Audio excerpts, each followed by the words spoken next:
my concern is that with all this focus on fees and commissions, some clients might lose sight of what's really important. And that's the quality of advice and the quality of service that you get for the money that you pay. And no matter where you go, there's always going to be fees and commissions. They might look a little bit different, but they're always there. And remember, nobody works for free. Now already you're seeing many financial institutions advertising lower MERs in their funds to give people the false perception that it's a better buy for your money. Well, think about the type of service you receive from financial institutions today for your day-to-day banking. You do most of the work through ATMs, telephone banking, internet banking, and so on, and yet your fees still keep going up. So if that's what's happening, how are they able to reduce their investment fees? Well, in reality, what they're really doing to provide these lower MERs is cutting their own costs. Now, that might sound like a good idea, but what does it really mean to you as the client? Well, what it usually means is reduced services.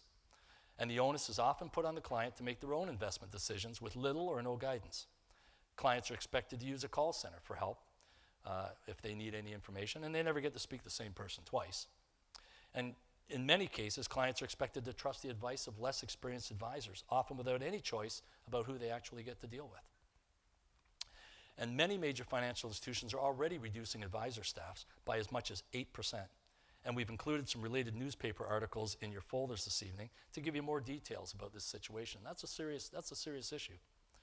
You know, their goal here is really to serve high net worth clients and provide much less service to everyone else. And you might be wondering, you know, who falls into that anyone else category? Well, after reading these articles, I can tell you that it's you and me and everybody else in this room. And the reason why I can say that is because many of the advisors that were terminated by these institutions were managing upwards of $100 million in assets and bringing in as much as $650,000 in fees to their institutions.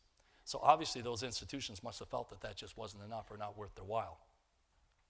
Now, the question for me is that it really shouldn't be where do I get the lowest fees, but rather where do I get the best value for the money I have to spend.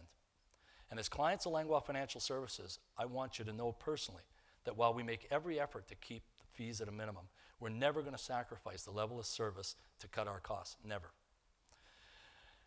And I also want you to know that we offer the funds of all the major banks, insurance companies, and mutual fund companies right across Canada.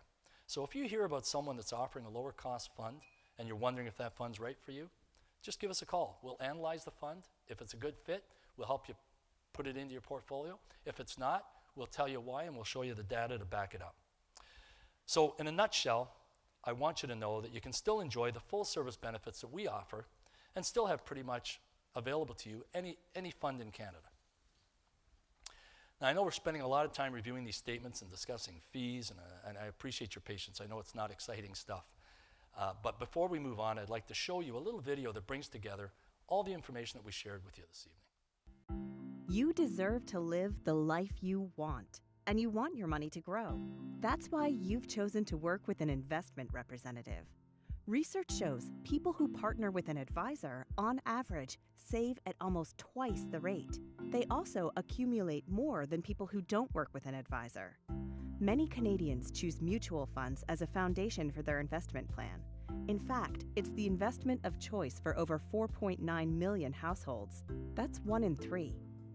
For decades, mutual funds have helped Canadians meet their financial needs, goals, and dreams.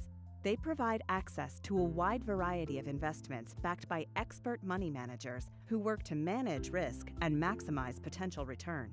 You might be asking yourself, so how much does this added value cost me? Let's say, with the help of your investment representative, you decide to invest $10,000 in a balanced mutual fund. The ongoing cost to invest in a mutual fund is called the Management Expense Ratio, or MER. You don't pay it directly, it's built into the cost of the fund. In this example, the MER is 2.5% per year. That translates to about $250 in the first year. What value do you receive in exchange for the MER? There are 3 teams of experts working together to deliver your mutual funds. $250 goes to the mutual fund company. Part of this money pays for their team's investment management expertise, which includes fund research, analysis, and insight. $29 of that amount goes to taxes. The fund company also pays a portion, also known as the trailing commission, to the mutual fund dealer. The dealer processes your investment purchases. It works in partnership with your investment representative to keep your best interest front of mind. The dealer is also responsible for paying a portion of the trailing commission to your investment representative. It covers things like planning and advice, which can help you reach your goals by helping you stay on track, adjust your investment plan as your life evolves, and create savings habits that can pay off in the long run. Reach new heights of financial well-being with the help of an investment representative so you can live the life you want. If you want to know more, talk to your investment representative.